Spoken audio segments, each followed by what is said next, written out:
Kejaksaan Agung kembali memeriksa mantan Kepala Badan Gizi Nasional Dadan Hindayana sebagai saksi dalam kasus dugaan korupsi tata kelola MBG.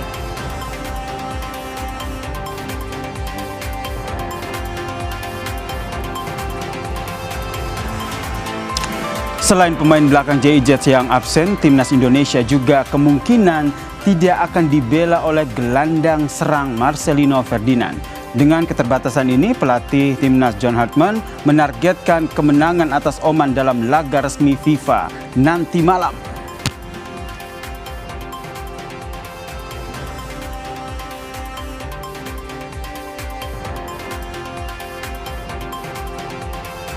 Israel mengklaim telah menghancurkan lebih dari 20 bangunan strategis milik Hizbullah selama operasi semalam di Lebanon Selatan.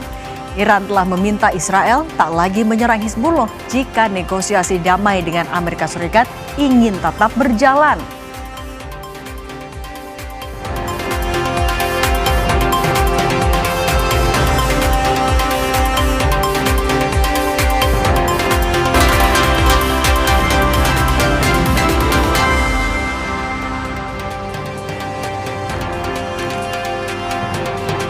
Halo, selamat sore Indonesia. Anda menyaksikan program berita Kompas Petang di Kompas TV Independen Terpercaya. Bersama saya Yasir Neneama. Saya Cindy Permadi, inilah Kompas Petang selengkapnya.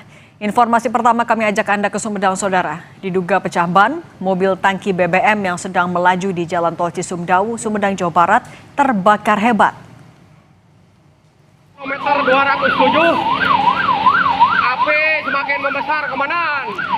PJ melaporkan pemadaman Tol Cisumdawu.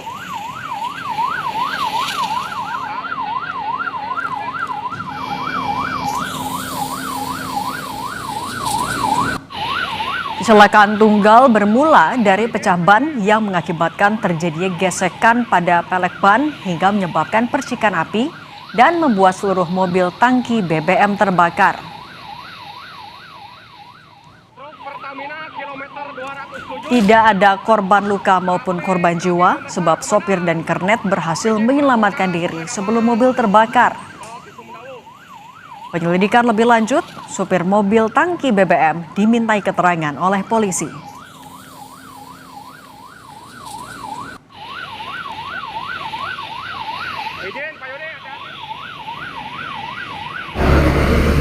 Mengalami trouble di ban belakang sebelah kanan, diduga pecah ban. Mungkin ada gesekan pelek, disinyalir diduga gesekan pelek mengakibatkan percikan api dan merebet ke bahan bakar BBM yang ditarik oleh kendaraan tangki tersebut. Saudara, diduga akibat kebocoran tabung gas LPG, sejumlah rumah yang berada di bantaran rel Jalan Citarum, Gambir, Jakarta Pusat dini hari tadi hangus terbakar.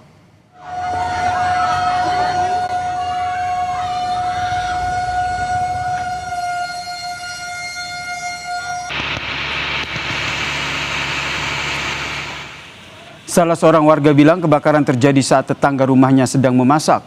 Kobaran api seketika membuat para penghuni panik. 1 orang tewas dan 5 lainnya mengalami luka bakar serius. Usai api padam, Saudara, Polres Metro Jakarta Pusat melakukan olah TKP dan mengamankan sejumlah tabung gas LPG.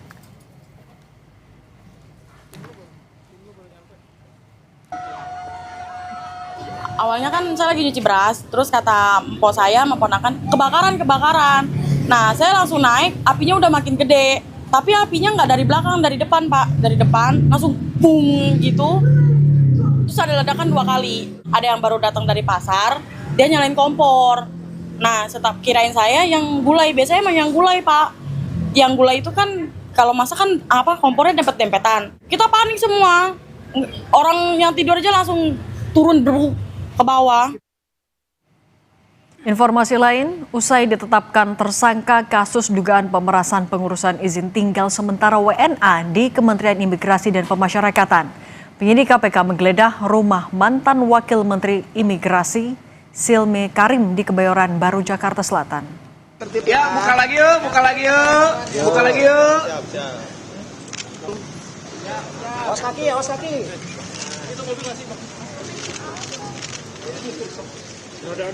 Tim menyegel beberapa ruang di rumah tersangka ex-Wamen Imigrasi dan Pemasyarakatan Silmi Karim untuk menguatkan barang bukti elektronik dan bukti transfer perbankan terkait kasus dugaan pemerasan pengurusan izin tinggal sementara WNA.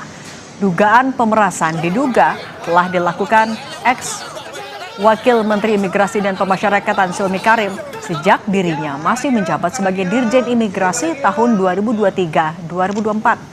8 tersangka termasuk mantan Wamen IMIPAS Silmi Karim melakukan pemaksaan permintaan jatah kepada warga negara asing yang ingin mengurus pengajuan izin tinggal terbatas di Indonesia. Padahal izin pengajuan bisa dilakukan secara daring. Tim telah melakukan penyegelan beberapa ruang di rumah saudara SK yang saat ini sudah ditetapkan sebagai tersangka, di mana ruang-ruang tersebut diduga ada bukti yang bisa mendukung dalam proses penanganan perkara ini. Sehingga dalam kegiatan penggeledahan ini tentunya bertujuan untuk melengkapi bukti-bukti yang dibutuhkan oleh penyidik. Jadi Beberapa bukti diamankan penyidik seperti 7 mobil, 15 motor, dan 500 gram emas. Setiap minggunya, tersangka Silmi menerima jatah 100 juta rupiah dari kasus pemerasan izin tinggal sementara WNA menggunakan rekening orang lain. Uang itu kemudian dibelikan emas. Bahkan saat membeli rumah, tersangka justru menggunakan kepingan emas untuk pembayaran rumah.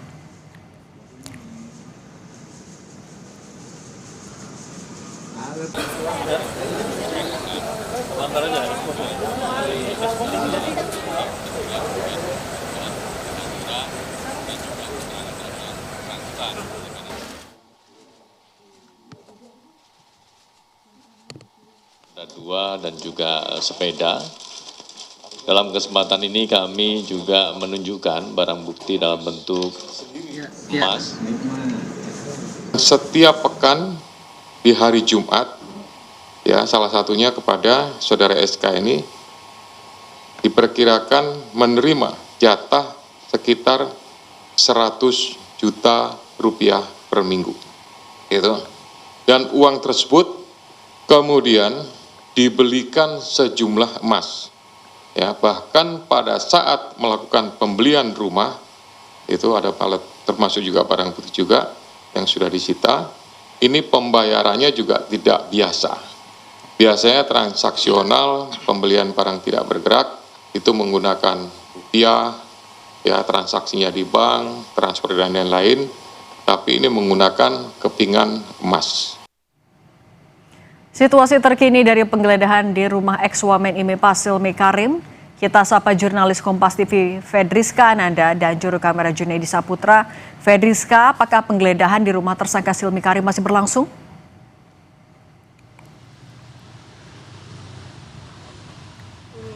Masih, Cindy dan juga saudara, penggeledahan dilakukan oleh KPK sejak pukul 1:30 siang tadi, di mana artinya sudah 2 jam, hampir 3 jam penggeledahan dilakukan oleh KPK di rumah ataupun kediaman mantan Wakil Menteri IMIPAS Silmi Karim, di mana sebelumnya KPK juga sudah menetapkan 8 orang tersangka. Dari sebelumnya KPK memeriksa 18 orang, 8 orang tersangka ini kemudian dilakukan penahanan oleh KPK saat ini di rutan KPK.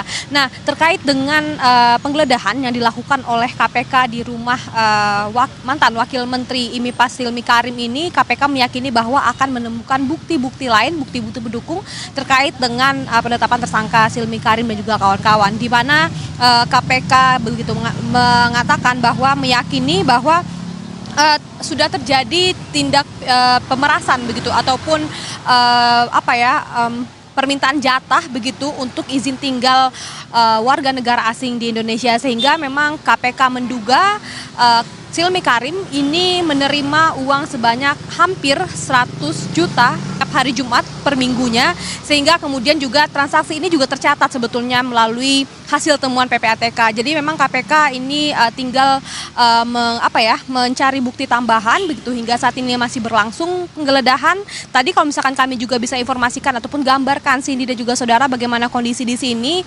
Tadi kami memantau begitu ada setidaknya 6 mobil KPK yang masuk ke dalam rumah Silmi Karim, dan hingga saat ini mobil ini masih berada di dalam, masih melakukan penggeledahan penyidik-penyidik KPK ini, dan kemudian di bagian luar dari rumah Silmi Karim ini juga dijaga ketat oleh Satuan Brimob begitu ya, sehingga memberikan ruang begitu bagi KPK untuk melakukan penggeledahan. Tadi sekitar 30 menit lalu juga, Cindy dan juga saudara, kami memantau ada yang patut diduga ini adalah kuasa hukum. Kami akan menunjukkan kepada Anda Cindy dan juga saudara bagaimana suasana di rumah Silmi Karim saat ini, di mana bagian depannya ini saat ini dijaga ketat oleh Satuan Brimob. Tadi saya sempat menyebutkan bahwa beberapa waktu lalu, sekitar setengah jam yang lalu, ini dugaan kami adalah kuasa hukum dari Silmi Karim yang ingin kemudian memantau ataupun mengikuti jalannya penggeledahan yang dilakukan oleh KPK saat ini, di mana di rumah ini Silmi Karim ini merupakan kediaman pribadi begitu ya, sehingga KPK ini meyakini bahwa akan dapat menemukan bukti-bukti transaksi, bukti elektronik begitu terkait dengan dugaan tindak pidana pemerasan ataupun gratifikasi lah begitu dikatakan. Karena kalau misalkan kita juga melihat Cindy dan juga saudara, kemarin juga KPK mengatakan bahwa dugaan tindak pidana korupsi ini sistematis sudah dilakukan sejak Silmi Karim ini menjabat sebagai Dirjen Imigrasi di Kementerian Hukum dan HAM begitu ya, di mana diduga tadi saya sempat sebutkan bahwa Silmi Karim ini menerima jatah sebanyak 100 juta tiap hari Jumat per minggunya, sehingga ini perlu didalami lagi oleh KPK terkait dengan hal ini. Karena kalau misalkan kita juga melihat daftar tersangka yang disampaikan oleh KPK ini juga sebagian ada merupakan pejabat yang terkait dengan terkait perizinan tinggal warga negara asing di Kementerian IMIPA, sehingga memang kami perlu mengikuti lagi bagaimana jalannya penggeledahan, sehingga kita akan kabarkan kembali kepada Anda informasi terbaru terkait dengan penggeledahan yang saat ini masih berlangsung di rumah Silmi Karim sini. Jurnalis Kompas TV Fedriska Ananda dan Junaidi Saputra, terima kasih atas laporan Anda. Masih dari kasus korupsi saudara, usai ditangkap, Kejaksaan Agung memeriksa mantan Kepala Badan Gizi Nasional Dadan Hindayana dalam kasus dugaan korupsi tata kelola MBG. Dadan diperiksa sebagai tersangka oleh tim penyidik Kejaksaan Agung di Kejaksaan Negeri Jakarta Selatan pada Kamis sore selama 5 jam. Dadan bersama 2 mantan wakil kepala BGN, yakni Sony Sanjaya dan juga Laudik Pusung, diduga melakukan intervensi sertifikasi mitra SPPG terafiliasi dengan Yayasan Mitra, melakukan penggelembungan anggaran pengadaan barang hingga terlibat jual beli titik dapur SPPG.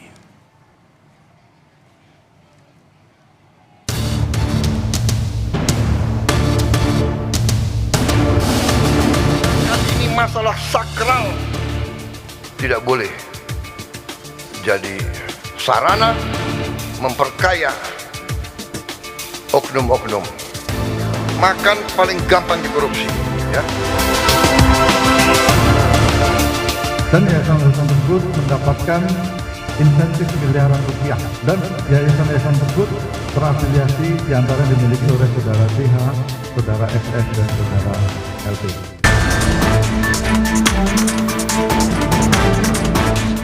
Kejaksaan Agung masih mendalami dugaan praktik jual beli titik SPPG yang menyeret 3 mantan pimpinan BGN dan CS dalam kasus korupsi program makan bergizi gratis. Kejagung menemukan adanya yayasan yang secara kualifikasi tidak layak menjadi mitra BGN, namun yayasan tersebut lolos karena intervensi para tersangka. Penyidik Kejaksaan Agung membuka peluang memeriksa Kepala BGN Nani S. Deyang dalam penyelidikan kasus korupsi MBG. Pemeriksaan akan dilakukan jika Nani dianggap penyidik mengetahui peristiwa pidana tersebut. Di dalamnya juga objek penyidikan soal jual beli SPPG, Pak, tapi hal lainnya. Maksudnya jual beli titik SPPG. Itu termasuk yang kita dalami. Termasuk jual beli, maksudnya kan jual beli adalah memberikan rekomendasi atau memberikan izin dengan menerima sesuatu seperti itu. Itu termasuk objek yang utama yang kita dalami. Semua mempunyai bisa potensi untuk dipanggil sebagai saksi, ya. tapi tidak semua saksi adalah terlibat dalam tindak pidana. Jadi saksi adalah siapa yang mengetahui, mendengar tentang adanya tindak pidana itu. Mantan Wakil Kepala BGN Sony Sonjaya sempat membantah jika dirinya terlibat dalam praktik korupsi jual beli titik SPPG. Pernyataan ini disampaikan Sony dalam wawancara terakhir secara eksklusif di Tribun News pada 2 Juni 2025 atau sehari sebelum dirinya ditangkap oleh penyidik Kejagung.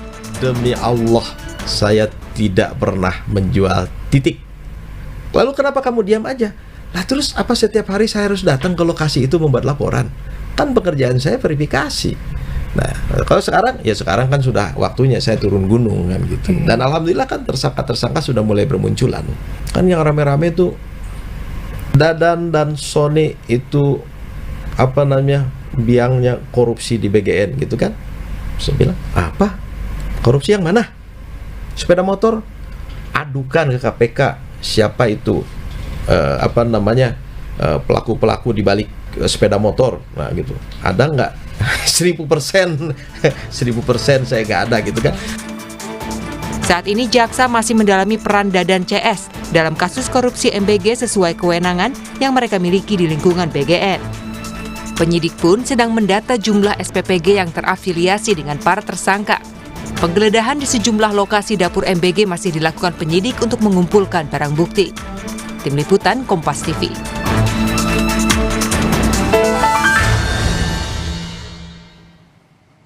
Kompas Petang masih akan kembali, saudara. Selain pemain belakang Jai Itzas yang absen, Timnas Indonesia juga kemungkinan tak akan dibela oleh gelandang serang Marcelino Ferdinand.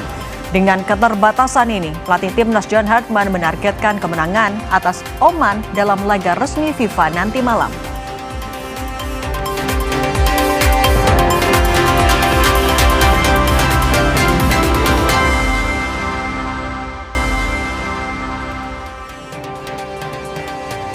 Terima kasih Anda masih menyaksikan Kompas Petang, saudara. Selain pemain belakang JIJ yang absen, Timnas Indonesia juga kemungkinan tidak akan dibela oleh gelandang serang Marcelino Ferdinand saat menghadapi Oman dalam FIFA Matchday nanti malam di Gelora Bung Karno, Jakarta. Marcelino, saudara, tidak terlihat mengikuti sesi latihan resmi kemarin sore sebagai langkah antisipasi cedera yang lebih parah. Pelatih John Hartman pun menyebut Marcelino telah bekerja sangat keras dalam 2 minggu terakhir. John Hartman mengatakan rasa nyeri hamstring Marcelino muncul akibat intensitas latihan yang tinggi. Posisi Marcelino kemungkinan bisa diisi oleh Beckham Putra.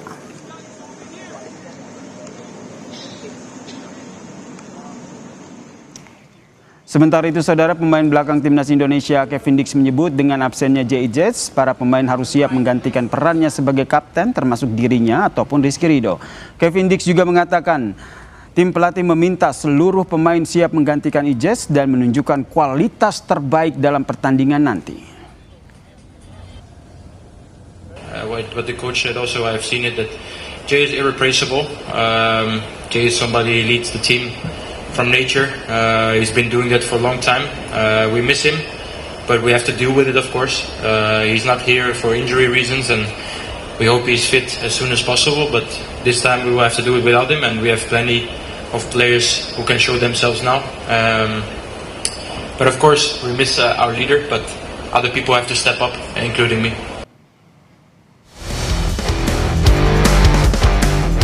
Misi putus rekor buruk 3 dekade, skuad Garuda siap tempur habis-habisan menghadapi Oman dalam laga FIFA Matchday di Stadion Utama Gelora Bung Karno. Pelatih Timnas Indonesia John Hartman memastikan pemain yang terakhir bergabung yaitu Calvin Verdong juga siap diturunkan. Meski baru tiba di Jakarta, pemain asal klub Lille ini dalam kondisi fit. Namun Hartman menegaskan tidak ingin gegabah dan tetap memprioritaskan kesehatan pemain demi proses adaptasi tim yang sempurna. Calvin Verdong, he arrived recently.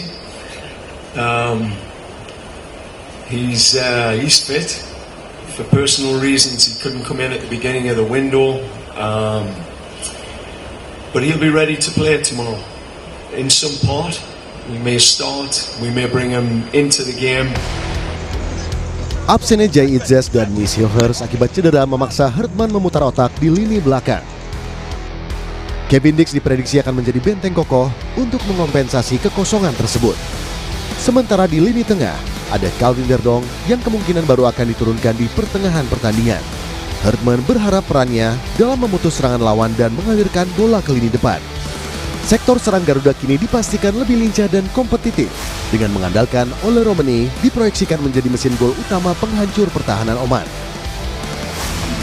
Menatap laga kontra tim peringkat 79 FIFA ini, mental skuad Garuda sedang membumbung tinggi. Kemenangan terakhir Indonesia atas Oman terjadi sangat lama, yaitu pada tahun 1988 Thailand.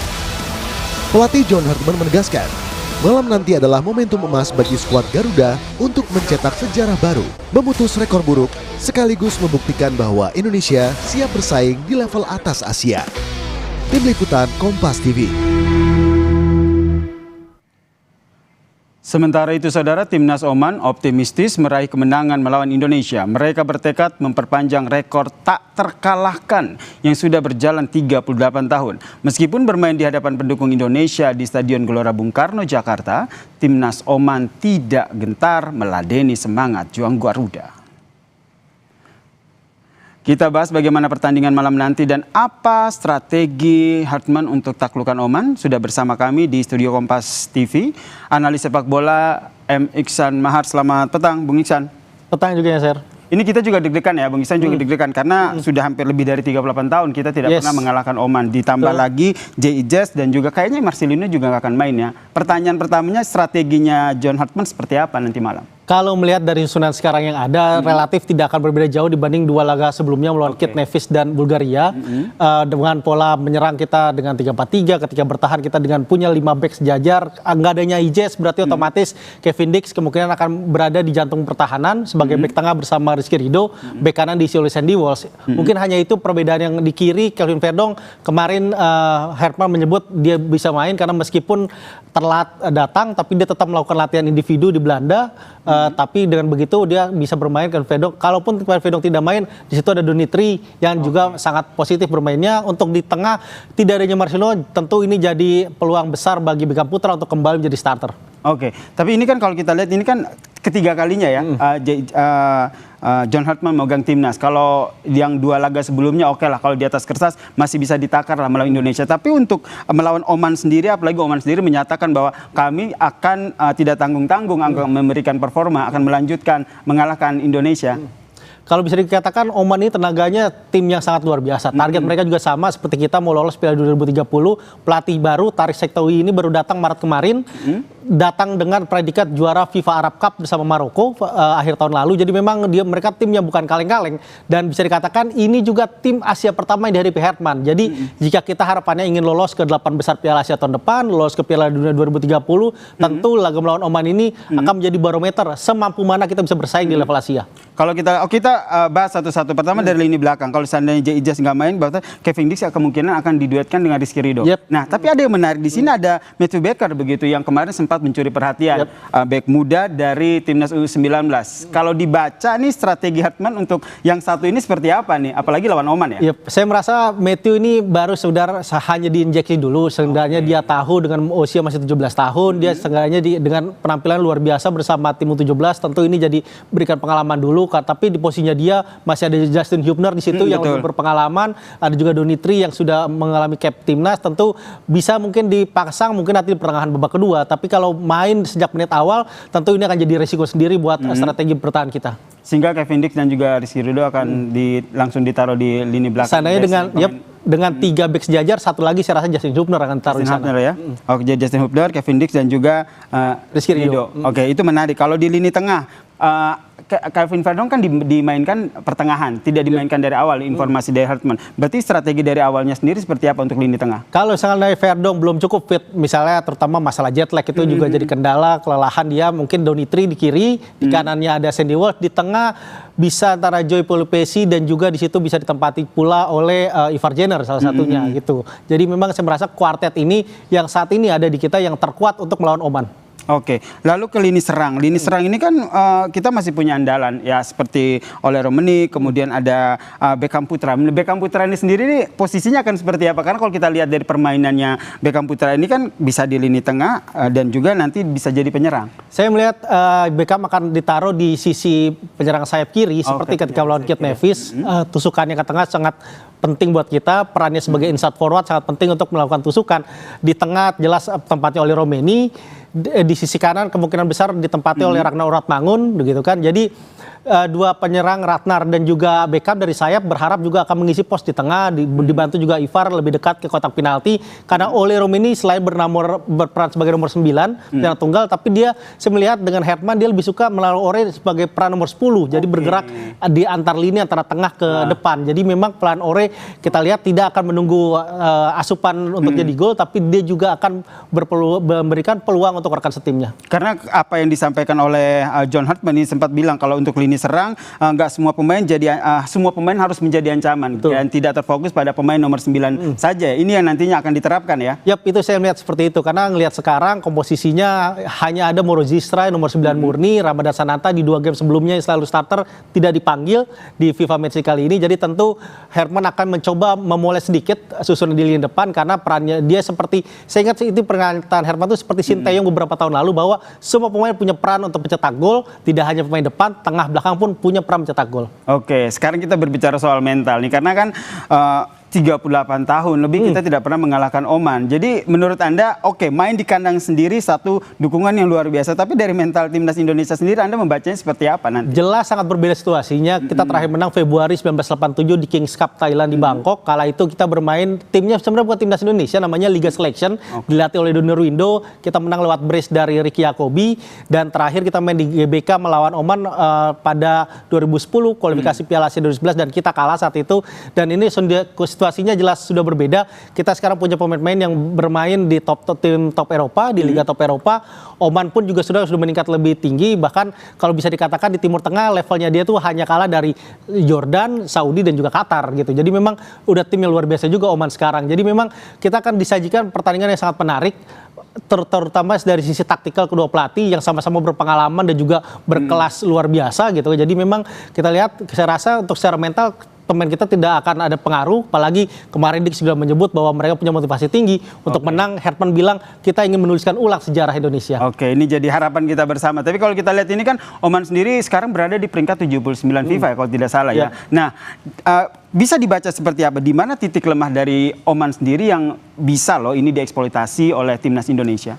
Terjelas kita melawan tim-tim Timur Tengah, kemampuan utama kita dan kecepatan kita. Terutama tusukan dari lini sayap. Seandainya misalkan Herman tidak mempedulikan kita harus menyerang, bermain lebih pragmatis, serangan lewat fast break cepat atau serangan balik cepat, tentu itu jadi utama buat kita. Kita punya Beckham yang cepat, kita punya Ragnar, di sayap juga ada Kelvin Verdong dan juga Donitri yang sangat cepat pergerakannya. Jadi ini salah satu celah yang harus kita manfaatkan, terutama di lini tengah Oman tidak terlalu baik mereka, apalagi dalam beberapa laga terakhir saya perhatikan Oman punya celah di antara pemain nomor 6. Jadi tentu ini yang harus dimaksimalkan kita. Terlepas itu serangan dari si sayap tentu akan jadi andalan Herman untuk mencetak gol lebih dulu melawan Oman malam ini. Oke, strateginya lebih dulu cetak gol. Kita lihat seperti apa nanti pertandingan. Yang jelas kita sepakat ya, optimistis Indonesia akan menang melawan Oman nanti. Harus optimis. Oke, terima kasih Bung Iksan atas ulasannya dan kita nantikan bersama seperti apa laga nanti malam dan doa kita bersama timnas Indonesia bisa menang. Terima kasih ya Bung Iksan. Dan saudara, usai jeda Kompas Petang masih akan kembali dengan sejumlah informasi, yaitu sejak berkas perkara ijazah Jokowi atas Roy dan juga Dr. Tiva lengkap, penyerahan barang bukti dan tersangka ternyata belum terlaksana. Pembahasannya saudara usai jeda, Kompas Petang kembali.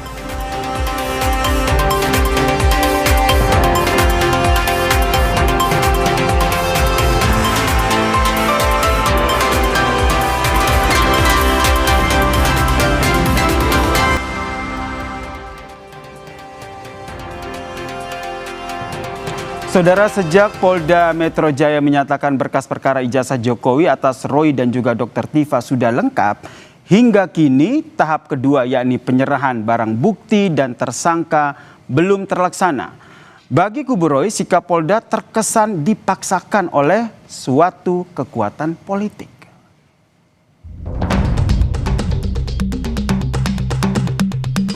Pro surprise gitu ya. Itu sama sekali bukan surprise. Ya, itu door prize namanya. Sebaiknya kita sikapi ini dengan bunga.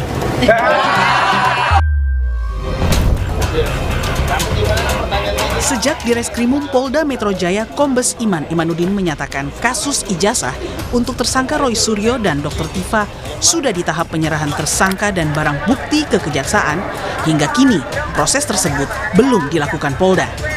Kuasa hukum Roy Suryo menduga ada kekuatan politik yang menekan penyidik agar kasus ijazah segera disidangkan. Pasalnya bagi kubu Roy, hingga kini tak ada surat resmi yang diterima pihaknya soal P21. Bagaimana bisa tahap kedua kalau belum ada surat resmi dari Kejaksaan yang menyatakan berkas lengkap atau P21. Ya justru kami curiga, bahkan berkeyakinan memang ada kekuatan politik yang memaksakan berkas ini agar bisa dilimpahkan ke persidangan, kendati secara formil maupun material belum terpenuhi. Soal belum diterimanya surat dari Polda ke pihak Roy Suryo, menurut kuasa hukum Jokowi, hal tersebut tidak diwajibkan dalam KUHAP. Namun yang wajib, yakni adanya pemanggilan untuk pelaksanaan tahap 2, yakni penyerahan tersangka ke Kejaksaan. Tidak ada kewajiban baik penyidik maupun jaksa menyerahkan surat itu kepada tersangka. Ya, kita juga selama ini dalam praktek kan nggak ada surat itu kan surat internal. Maunya dibacain katanya Bang tadi. Nggak pernah ada, nggak ada amanah itu dalam hukum acara kan nggak ada ya. Saya juga sering mendampingi tersangka dalam konteks P21 dan bersidang gitu ya. Yang ada justru nanti yang perlu dilihat adalah ada panggilan untuk melaksanakan tahap 2. Dan nanti kuncinya apa? Jaksa akan menerima atau tidak penyerahan tersangka dan barang bukti. Pada saat diterima ya sudah pasti ini merupakan konsekuensi dari konteks P21 yang dibahasakan selama ini.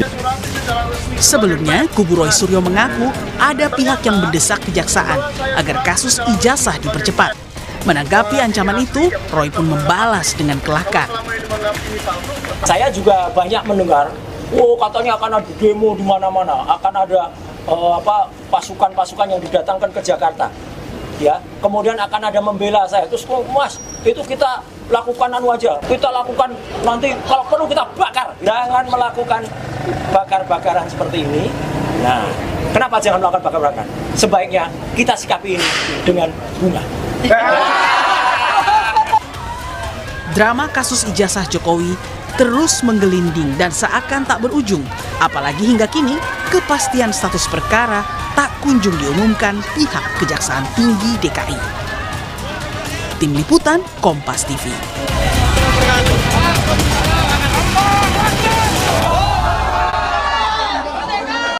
Saudara, tidak kunjung dilakukannya penyerahan tersangka ke Kejaksaan, kubu Roy Suryo pun menduga jika kasus ijazah ini dipaksakan oleh kekuatan politik. Pertanyaannya, ada bukti nggak? Kita bahas bersama dengan tersangka kasus ijazah palsu Roy Suryo dan juga Ketua Harian BRIN, Bung Ade Darmawan yang telah hadir di studio Kompas Petang. Selamat petang semuanya. Ya, selamat petang Mas Ade. Selamat petang. Ya, sore Mas Ade. Ini saya ke Bung Roy dulu. Ya. Pertanyaannya sampai sekarang, apakah kuasa hukum Anda ini sudah terima belum surat untuk pelaksanaan tahap kedua Kejaksaan? Inilah menariknya.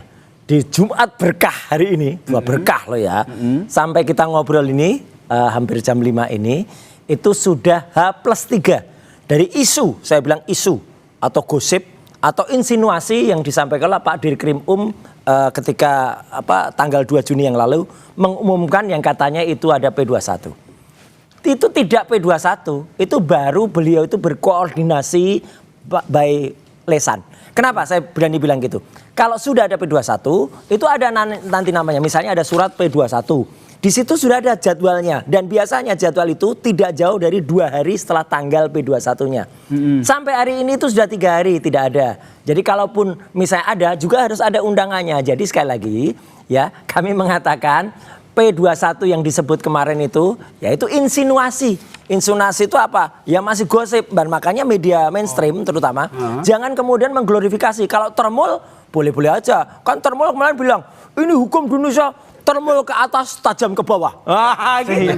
Sehingga kuasa hukum Anda, Bung Kozin ini bilang bahwa ada kekuatan politik yang memaksakan agar harus ijazah ini dipercepat. Buktinya mana? Maka justru itu, justru kami malah menagih balik ya. Bukti itu yang katanya kemarin kan ada konpres tuh, orang-orang yang nggak punya legal standing itu, ya gitu, termasuk Bang Ade ini, yang mengatakan ini ada kekuatan yang kemudian melindungi, menghambat-hambat, tapi kami nggak mau sebutkan aja namanya siapa, kok pengecut amat gitu loh. Itu.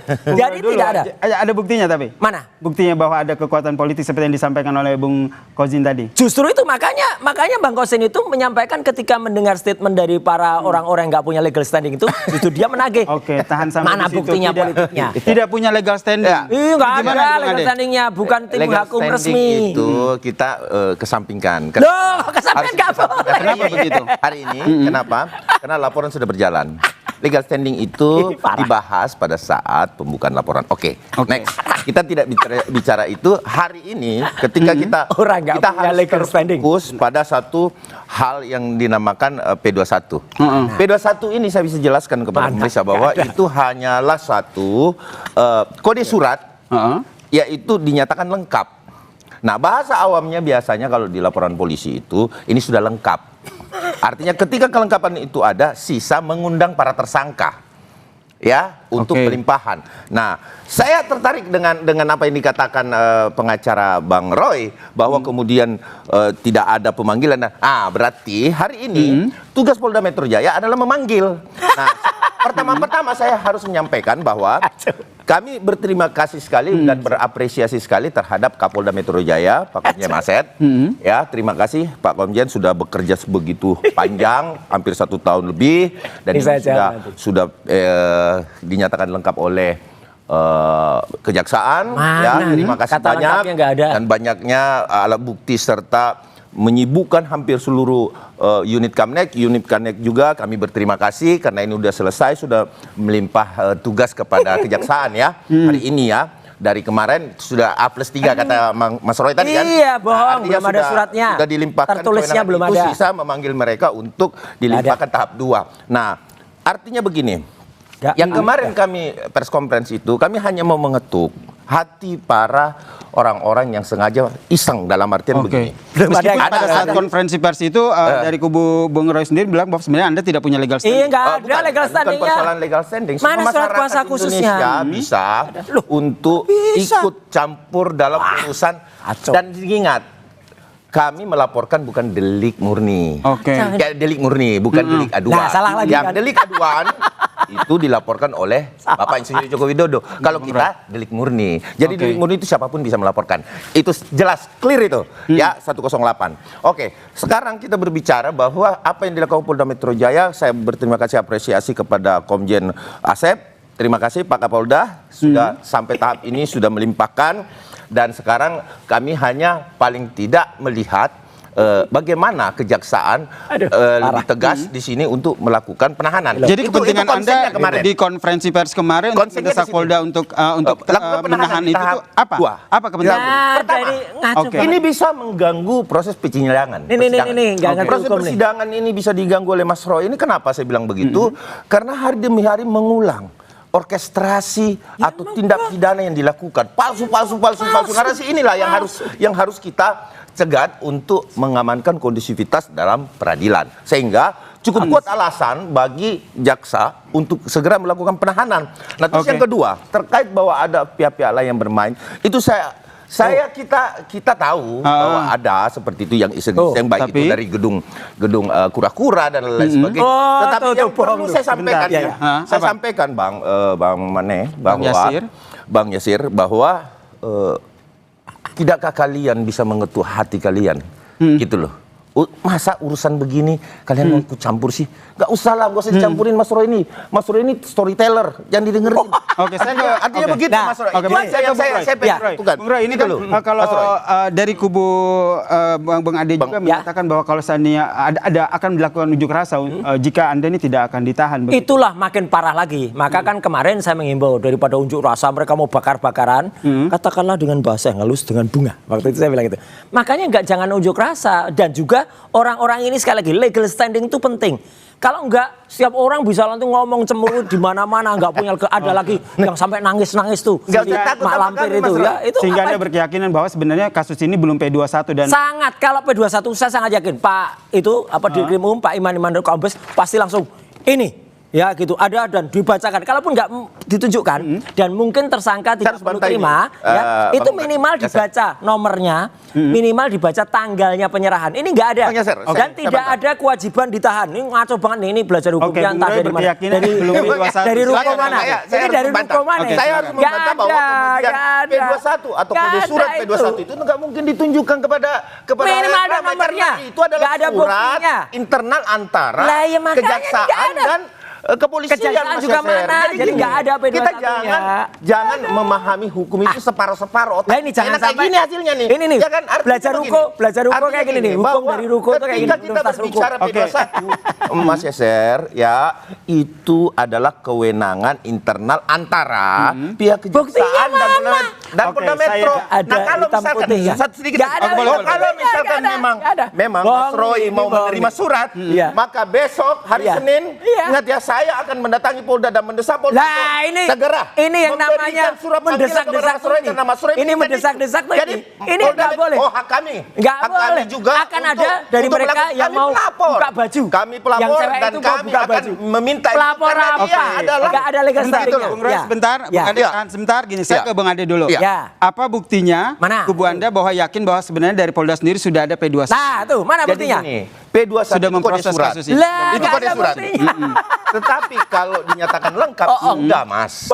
Mas Yaser, artinya begini. Harus ada dari pers konferensi ini kan secara resmi sudah disampaikan bahwa dinyatakan lengkap dan tidak itu akan press conference bukan untuk P21. Itu press conference kasus lain.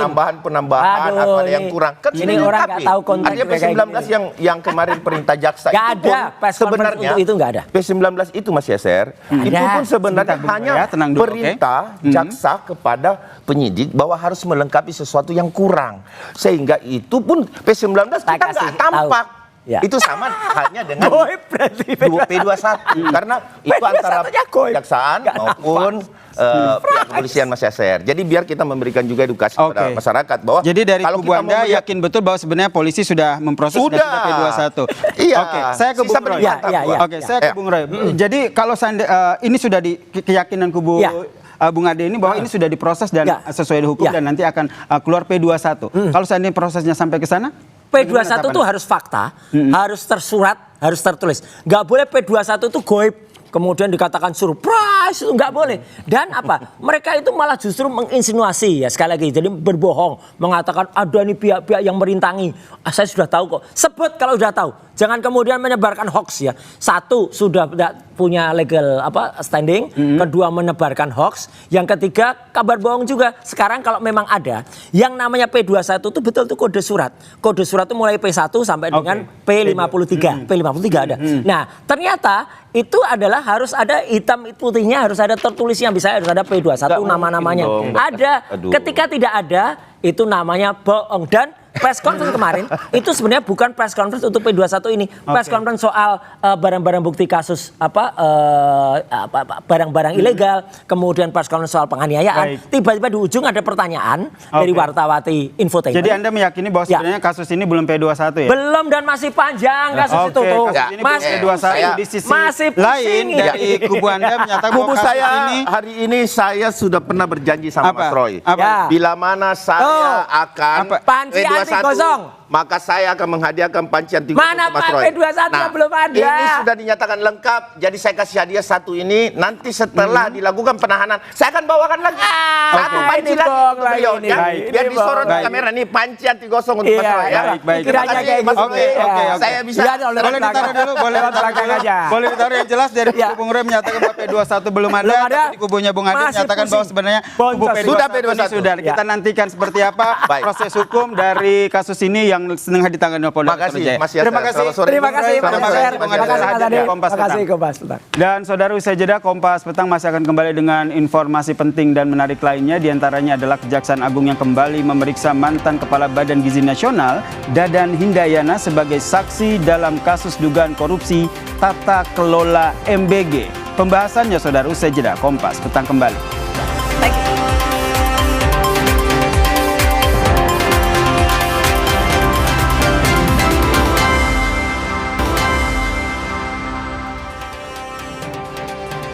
Kompas Petang kami lanjutkan bersama saya Cindy Permadi. Saudara, usai ditangkap, Kejaksaan Agung memeriksa mantan Kepala Badan Gizi Nasional Dadan Hindayana dalam kasus dugaan korupsi tata kelola MBG. Dadan diperiksa sebagai tersangka oleh tim penyidik Kejaksaan Agung di Kejaksaan Negeri Jakarta Selatan Kamis sore selama 5 jam. Dadan bersama 2 mantan wakil kepala BGN, yakni Sony Sanjaya dan Lodwig Pusung, diduga melakukan intervensi verifikasi mitra SPPG, terafiliasi dengan Yayasan Mitra, melakukan penggelembungan anggaran pengadaan barang, hingga terlibat jual beli titik dapur SPPG.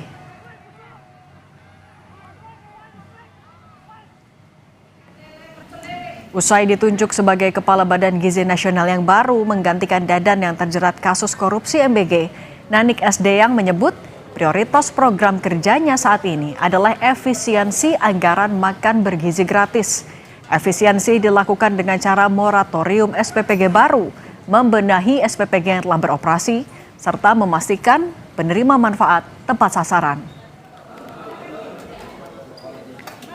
Hal yang kami lakukan adalah pertama, refocusing penerima manfaat.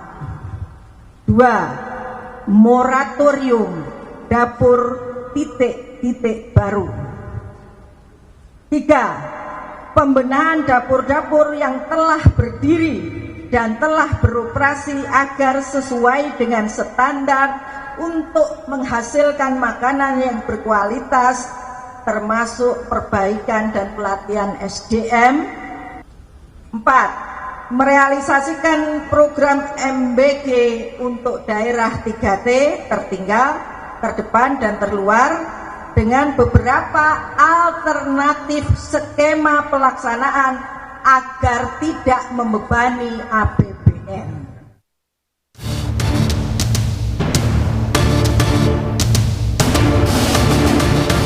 Masalah sakral tidak boleh jadi sarana memperkaya oknum-oknum. Makan paling gampang dikorupsi, ya. Dan yayasan-yayasan tersebut mendapatkan insentif miliaran rupiah, dan yayasan-yayasan tersebut terafiliasi diantara dimiliki oleh saudara TH, saudara SS, dan saudara LP.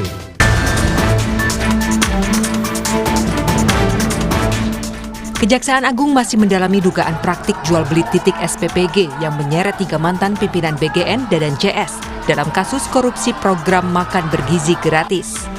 Kejagung menemukan adanya yayasan yang secara kualifikasi tidak layak menjadi mitra BGN, namun yayasan tersebut lolos karena intervensi para tersangka. Penyidik Kejaksaan Agung membuka peluang memeriksa Kepala BGN Nani Asdeyang dalam penyelidikan kasus korupsi MBG. Pemeriksaan akan dilakukan jika Nani dianggap penyidik mengetahui peristiwa pidana tersebut. Di dalamnya juga objek penyidikan soal jual beli SPPG, Pak, tapi hal lainnya. Maksudnya jual beli titik SPPG. Itu termasuk yang kita dalami.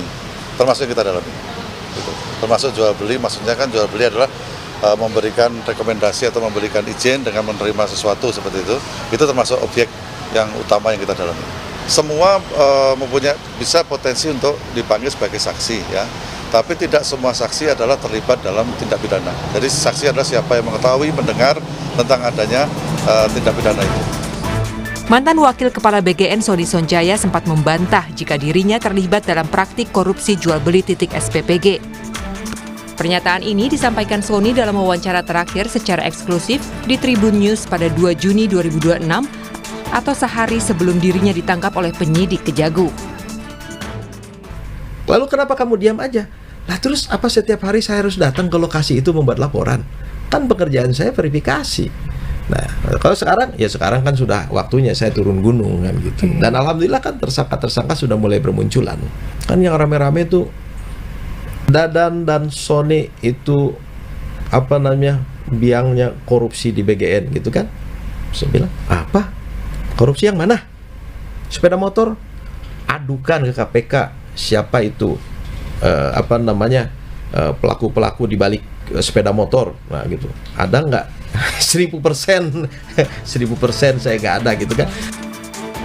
Saat ini jaksa masih mendalami peran Dadan CS dalam kasus korupsi MBG sesuai kewenangan yang mereka miliki di lingkungan BGN. Penyidik pun sedang mendata jumlah SPPG yang terafiliasi dengan para tersangka. Penggeledahan di sejumlah lokasi dapur MBG masih dilakukan penyidik untuk mengumpulkan barang bukti. Tim Liputan Kompas TV.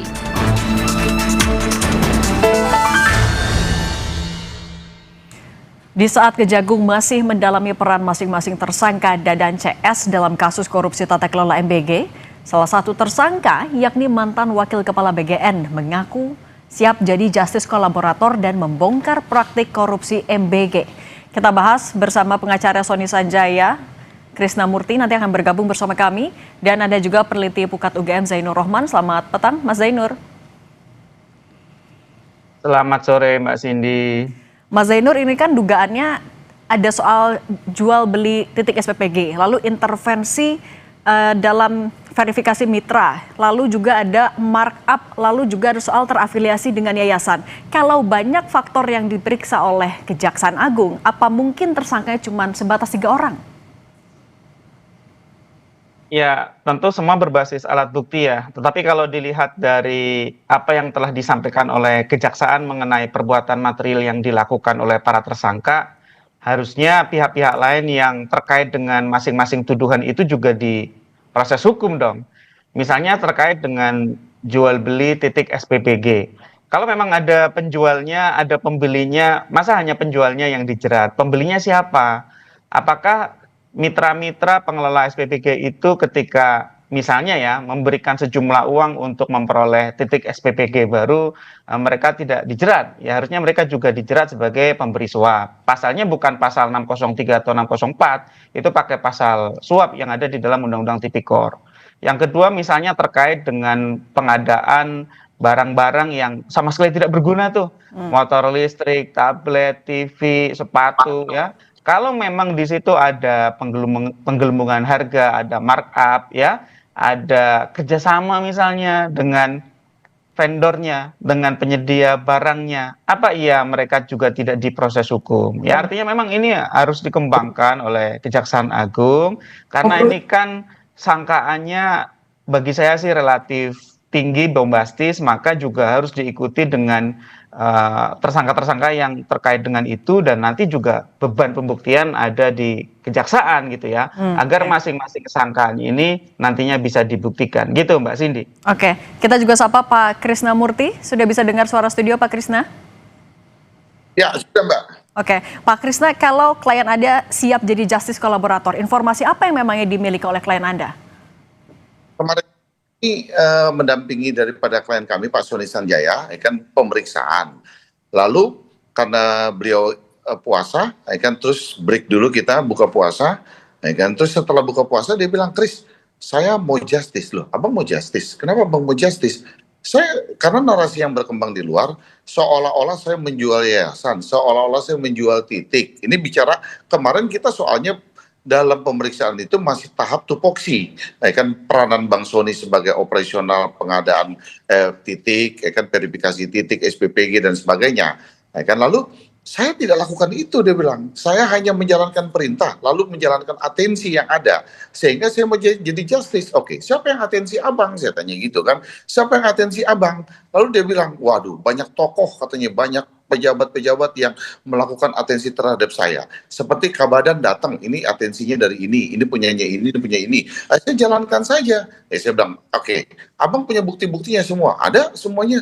Kan bukti-bukti terkait chat-chatnya, saya dengan beliau, saya dengan ini satu persatu. Mereka minta yayasannya segera diverifikasi, mereka minta titiknya segera diverifikasi. Oke, siapa aja namanya bang? Disebutkan nama-namanya. Ada sekitar berapa puluh nama lah yang disebutkan. Kan itulah dia bilang, dia hanya menjalankan sifatnya adalah atensi. Ya, saya bilang ya udah, kalau abang mau GC, saya siapkan nanti surat permohonan GC-nya. Ya kan minggu depan saya akan persiapkan untuk kasih ke Jampitsus, ya kan sehubungan dengan permohonan justice-nya abang. Ya kan tadi kemarin kita sampaikan kepada penyidik, saya bilang bahwa klien kami mau GC. Ya itulah.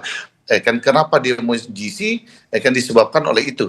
Gitu ini loh, tapi tadi puluhan nama dari kalangan mana aja, Pak? Ya saya tanya kan dari kalangan mana aja? Ya kan Pak Sony ini dari kalangan mana aja? Ada eksekutif, ada legislatif gitulah. Ya kan ada beberapa organisasi. Oke. Oke, kalau tadi ada puluhan nama yang mengakui memberikan perintah kepada Sony Sanjaya, kalau gitu Mas Zainur, pertimbangan apa yang bakal dipikirkan oleh Kejaksaan Agung untuk menerima atau tidak permintaan justice kolaborator ini? Tapi nanti kita akan sambung lagi usai jeda, tetap bersama kami di Kompas Petang.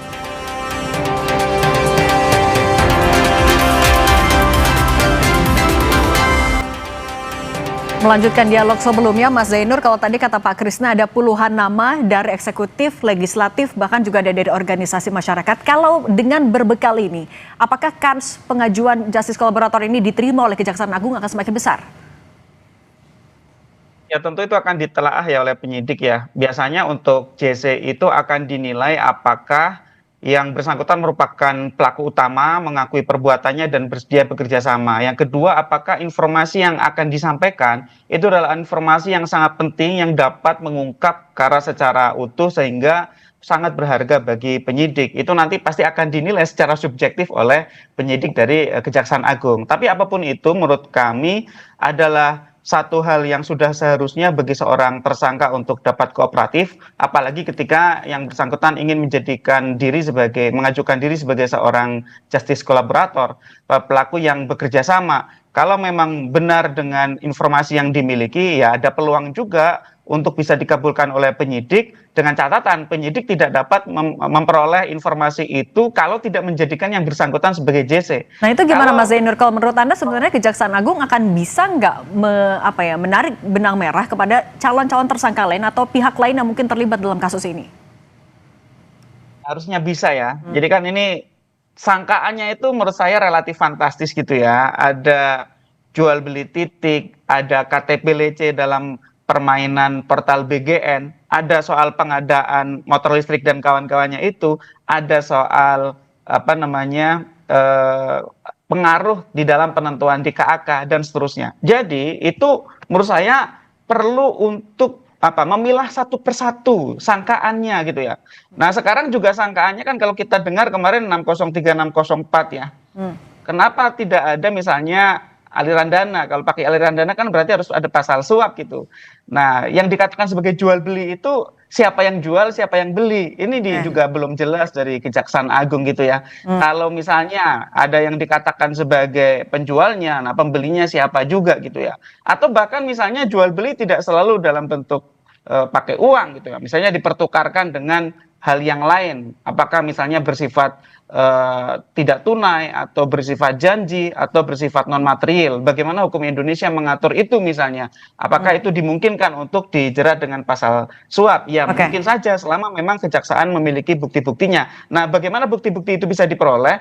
Ya dari alat-alat bukti. Alat-alat bukti salah satunya misalnya komunikasi pihak-pihak ya, pihak yang menawarkan, pihak yang berkomunikasi soal itu. Dan yang paling penting kalau menurut kami adalah informasi transaksi keuangan itu yang seharusnya dikejar oleh Kejaksaan Agung dan kami sih percaya itu pasti juga dilakukan. Ya dan memang harus bisa, tapi kalau Pak Krisna sebenarnya selain nama-nama yang kalau tadi Anda sebut memberikan arahan untuk Pak Sony Sanjaya, ada juga nggak sindikat atau mungkin jaringan di dalam BGN-nya sendiri yang masih belum terbongkar oleh Kejaksaan Agung?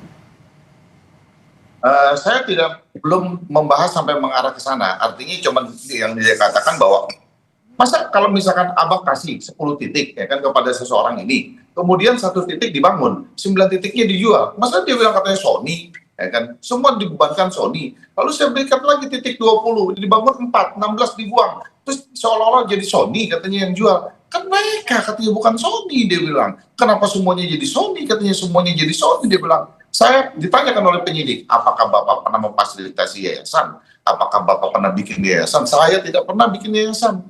Saya tidak pernah membuat yayasan, saya tidak pernah mengarahkan orang yang datang tidak punya yayasan untuk menggunakan yayasan ini. Tapi Pak Krisna, kalau memang ada atensi ataupun juga perintah untuk Pak Sony Sanjaya, kenapa dilakukan? Apakah ada iming-iming juga atau ada hal lain yang bikin akhirnya itu dilakukan oleh Pak Sony?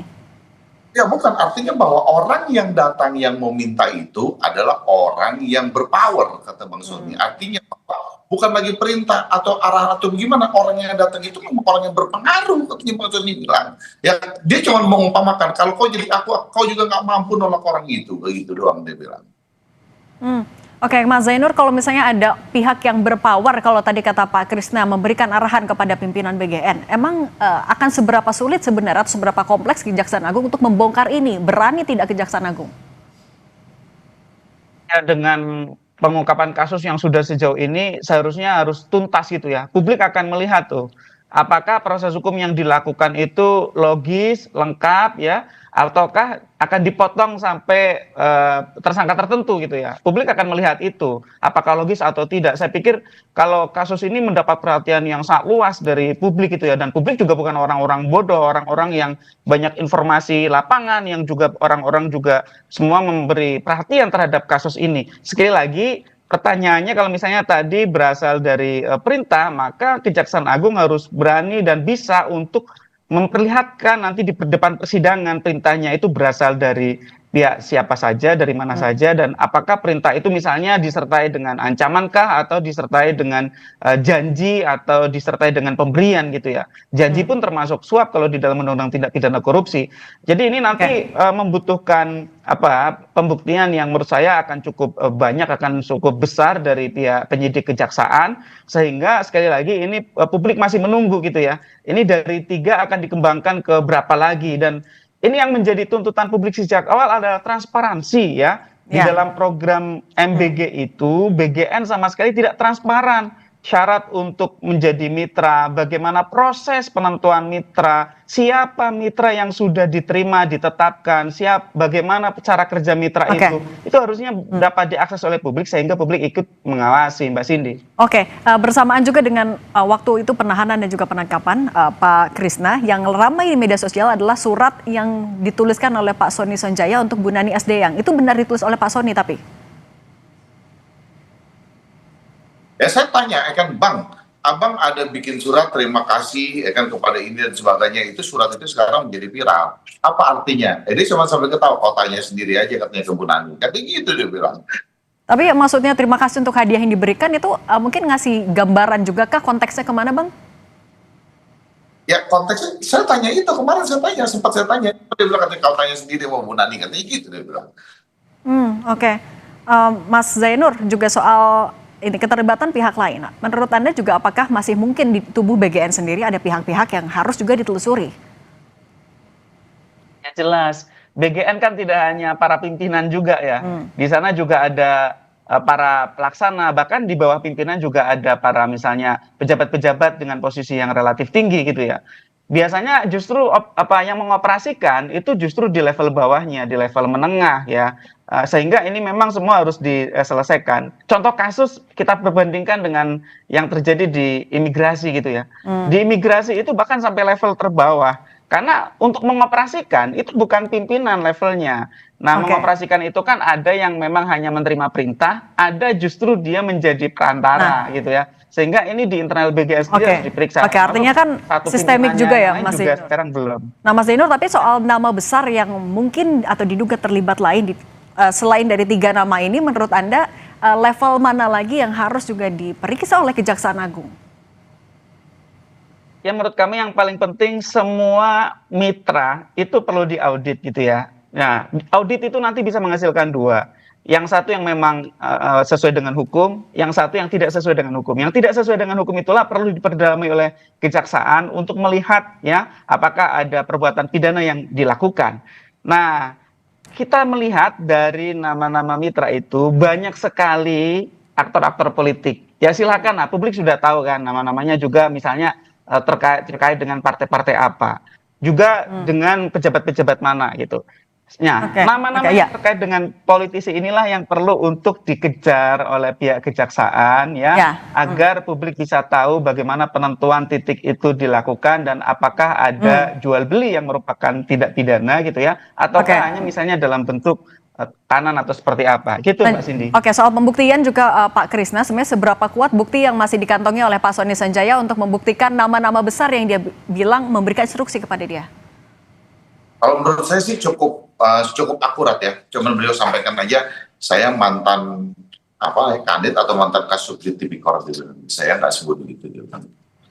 Pasti saya punya bukti yang cukup akurat. Kalau saya sudah berani ungkap, semua buktinya akan transparan ya kan di dalam pembuktian saya nanti. Ya kan chat lengkap, komunikasinya lengkap, itu yang dikatakan oleh Pak Soni. Oke, dan peran dari nama-nama besar ini hanya memberikan instruksi atau ada perintah lain?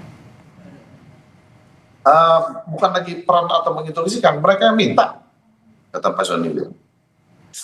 Oke, dan itu Anda akan siap menjelaskan itu di pengadilan atau juga nanti di penyidikan akan langsung dibongkar ke penyidik? Kita lihat nanti perkembangannya minggu depan. Alat bukti untuk menguatkan tadi, nama-nama besar tadi apa saja? Selain bukti komunikasi ada lagi, Pak? Tentunya lebih banyak di bukti komunikasi ya. Tentunya lebih banyak di komunikasi karena mereka kan komunikasinya akan kapan ini tayang, kapan ini proses, kapan ini on, kapan ini itu, ya kan lebih banyak di situ. Dan itu sudah sejak kapan? Kenapa? Sudah sejak kapan ada perintah itu? Saya nggak tanya kemarin mulai dari kapan. Oke, dan tadi dari eksekutif, legislatif, organisasi juga ada ya menurut Anda dari puluhan nama itu? Ya, begitu Mbak yang disampaikan oleh Pak Soni kemarin. Baik, Pak Krisnamurti, pengacara Pak Soni Sonjaya, dan Mas Zainur Rohman, pelinti Pukat UGM, terima kasih sudah berbagi bersama kami. Sehat selalu.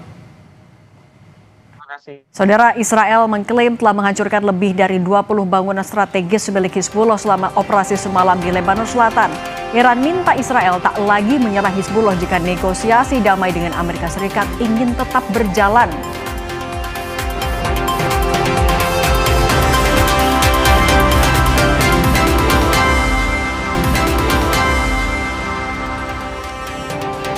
Terima kasih Anda masih menyaksikan Kompas Petang, Saudara. Israel mengklaim telah menghancurkan lebih dari 20 situs infrastruktur Hizbullah selama operasi semalam di Lebanon Selatan.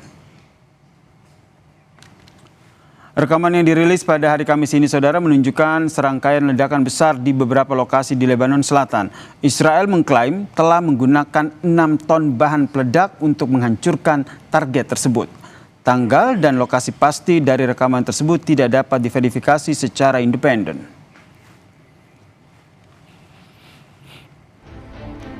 Sementara itu, Saudara, Hizbullah juga tidak tinggal diam. Rentetan serangan drone ababil disebut berhasil menghantam tank Al-Qafa dari Israel di kawasan Lebanon Selatan. Serangan drone jenis FPV ini menjadi salah satu taktik andalan dari Hizbullah dalam menembus pertahanan pasukan Israel di perbatasan.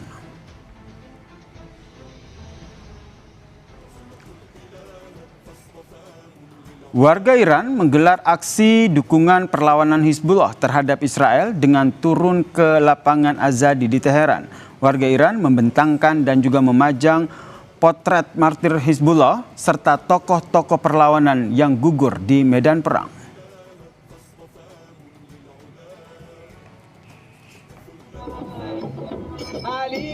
Sementara itu, Saudara, warga Iran di kota Arak menggelar aksi dukungan ke pemerintah dan angkatan bersenjata Iran. Warga Iran menegaskan komitmen untuk mendukung dengan turun ke jalan sambil mengibarkan bendera. Aksi ini juga digelar sebagai bentuk unjuk kekuatan dan persatuan nasional rakyat Iran di tengah negosiasi antara Iran dan juga Amerika Serikat.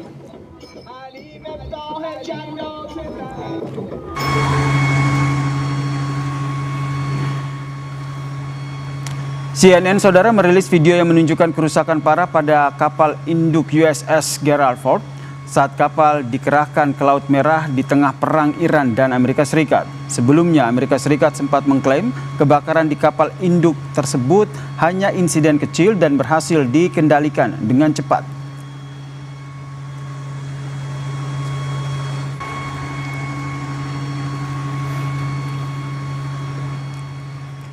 Di tengah proses negosiasi yang tengah berjalan dengan Iran, Presiden Donald Trump mengatakan akan merasa terhormat jika bisa bertemu dengan pemimpin tertinggi Iran, Mujtaba Khamenei. Trump berharap bisa mencapai kesepakatan untuk mengakhiri konflik. Iran sejauh ini masih bersikap keras dalam negosiasi dengan Amerika Serikat. Iran menolak klausul pelucutan nuklir yang diajukan Amerika Serikat yang didukung Israel.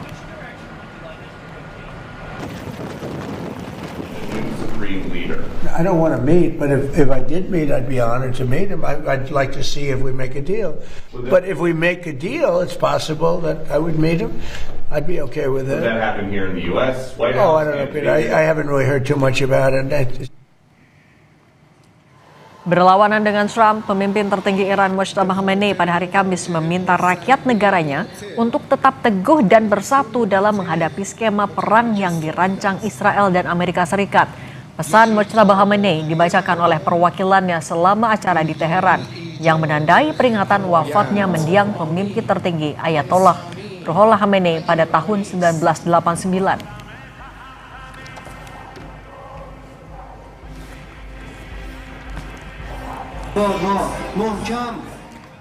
Usai jeda saudara, Menteri Keuangan Purbaya Yudi Sadewa membantah isu dirinya mundur. Tetap bersama kami.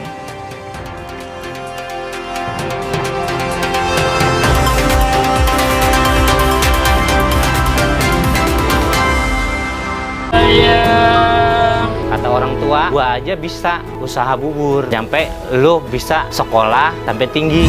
Sono kemarin ternyata bubur ini penjualan agak lumayan jadinya. Dikembangbiakan kemana-mana jadinya, sampai ke Jakarta, ke Bogor, Tangerang itu. Alhamdulillah masih bisa jadi penghasilan utama lah di keluarga masing-masing di wilayah sini. Cerita Rasa, Sabtu 6 Juni, pukul 10:30 siang di Kompas TV.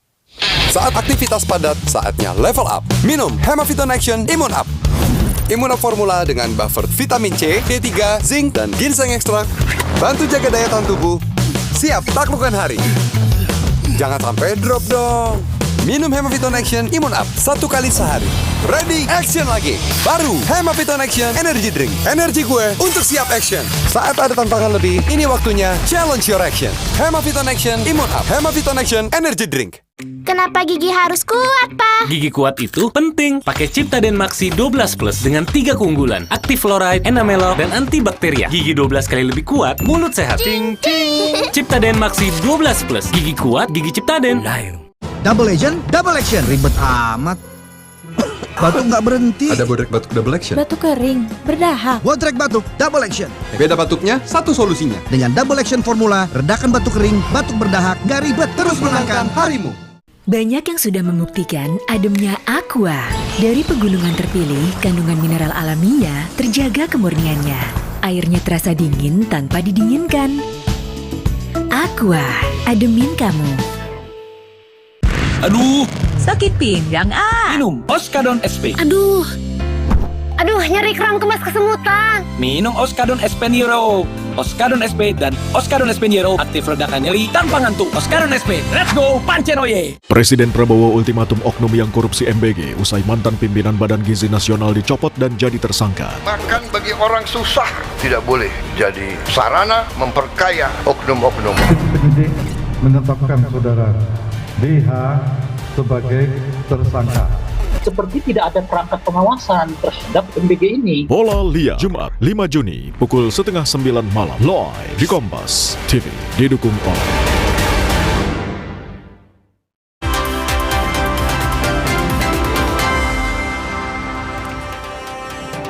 Saudara Menteri Keuangan Purbaya Yudi Sadewa membantah isu dirinya mundur. Purbaya berkelakar jika isu tersebut sengaja dihembuskan untuk mengguncang pasar. Hal tersebut diklarifikasi Purbaya di akhir konvers APBN Kita edisi Juni 2026, Saudara. Menurut Purbaya, ada pihak yang sengaja memelintir isu jika dirinya tidak ikut dalam suatu rapat di istana bersama dengan Presiden.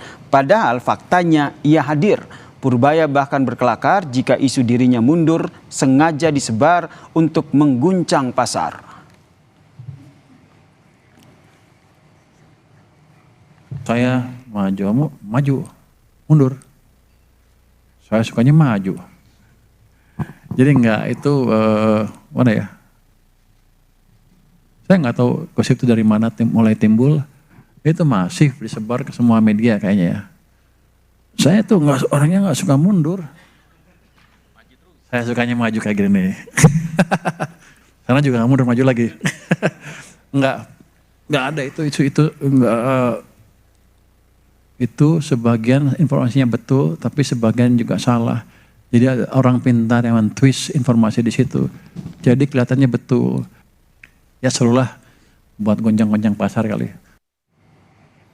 Informasi tadi saudara sekaligus menutup perjumpaan kita di Kompas Petang edisi kali ini. Saya Yasir Nene Ama. Saya Cindy Permadi. Usai jeda ada Sapa Indonesia Malam bersama Friska Clarissa dan Audrey Chandra. Terima kasih. Sampai jumpa.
Terima kasih Anda telah menyaksikan Kompas Petang didukung